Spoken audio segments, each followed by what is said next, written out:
palavra pode assumir diferentes sentidos, pode ter muitas significações. Assim, a mesma mangueira que ajuda a lavar o seu carro também pode dar saborosos frutos. Ou a pena que você tem de alguém pode encher um travesseiro bem macio. Estamos falando dos chamados homônimos, palavras idênticas na pronúncia e na grafia, porém distintas quanto ao significado. No entanto, há palavras iguais ou semelhantes na pronúncia e diferentes na escrita. São os parônimos, assunto da aula de hoje. Olá, pessoal! Nós temos tratado nestas últimas aulas de ortografia, ou seja, da grafia correta dos vocábulos. E sabe o que pode acontecer se nós confundirmos a grafia de uma palavra, errarmos na ortografia? Às vezes, inconscientemente, nós passamos a registrar outra palavra que existe na língua portuguesa e que pode ter um significado completamente diferente. Por exemplo, o verbo retificar, muito parecido com o verbo ratificar, não é? São dois verbos de significados opostos. Enquanto retificar é alterar, corrigir, ratificar é o contrário, é não modificar. Ratificar é corroborar, não é? Então você está vendo que um simples errinho que poderia ser de ortografia vai nos levar a um erro de natureza semântica. E nós estamos falando aí dos parônimos, que são aquelas palavras parecidas, ora na sua grafia, ora na pronúncia, ora em ambas, né? Grafia e pronúncia, mas muito diferentes no plano do significado. É o caso, por exemplo, de confundir cavalheiro com cavaleiro. Veja se pode, não é? Confundir um homem de boas maneiras, um cavalheiro, com aquele cuja arte é saber andar a cavalo, né? Então vamos tomar muito cuidado com esse tipo de coisa. Ora, na pena de um padre Antônio Vieira, os parônimos serviram para que ele criasse um dos mais famosos trocadilhos da história da literatura, de língua portuguesa, é claro. Quando ele dizia no sermão da 60ª, há dia do juízo, há pregadores, os de cá achar-vos-eis com mais passo, os de lá com mais passos.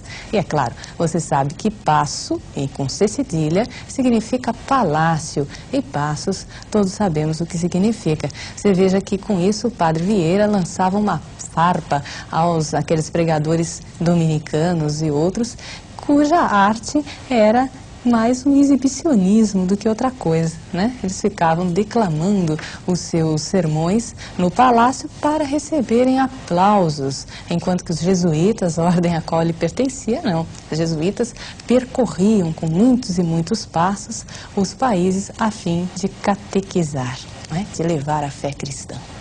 Muito bem, hoje nós vamos começar a estudar os principais parônimos da língua portuguesa. E vamos partir de um par muito parecido, hein? Vamos lá. Emergir e imergir. Qual será a diferença? Vamos lá. Vamos pensar. Emergir, imergir. Você já está pensando numa piscina, um clima bem gostoso, né? Vamos lá para a piscina, aqui no nosso visual.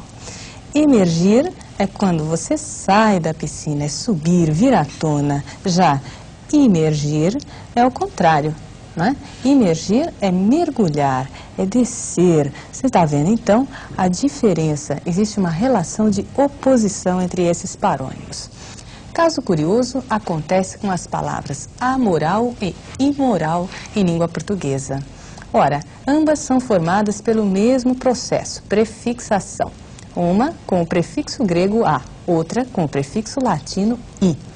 Ambos os prefixos têm o mesmo significado, que é de ausência ou negação.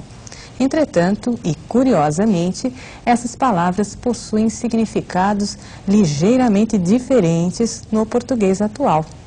Veja, quando eu digo amoral, eu me refiro à ausência de moral. Amoral é aquele que ignora a moral, o conjunto de princípios.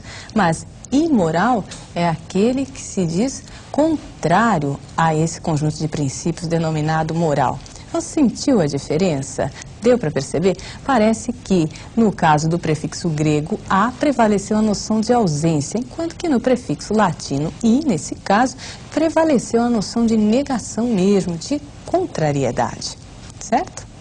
Agora, vamos passar para mais um caso de parônimo da nossa língua portuguesa. Vamos observar aqui no visual. Olha lá, agora não se trata de um par de parônimos, trata-se agora de um trio de parônimos, não é? Podemos falar assim. É a palavra cesta, no segundo caso aqui, no quadrinho do meio, você vê a pronúncia cesta e não mais cesta, né? Cesta. E o terceiro, que é o numeral sexta, grafado com X. Prestou atenção na grafia dessas três palavras? Então agora vamos falar de significado delas. Cesta, todo mundo sabe o que é. Olha lá, cestinha com a qual você vai às compras. Sesta é aquele descanso delicioso que a gente dá após o almoço. A origem dessa palavra é o numeral sexta que aparece na terceira imagem. Por quê? Sesta era a sexta hora do dia romano, né? Então, que começava às 6 horas da manhã, logo a sexta hora era ali pelo meio-dia, não é verdade? E por extensão é que a gente deu esse significado de descanso após o almoço. Tá? Agora, a palavra sexta, com X, o numeral, vem do latim, é a forma latina, certo? Agora, se você quiser dizer que alguém é inexperiente, você pode dizer dessa pessoa que ela é incipiente. Mas muito cuidado, incipiente com C e não com S.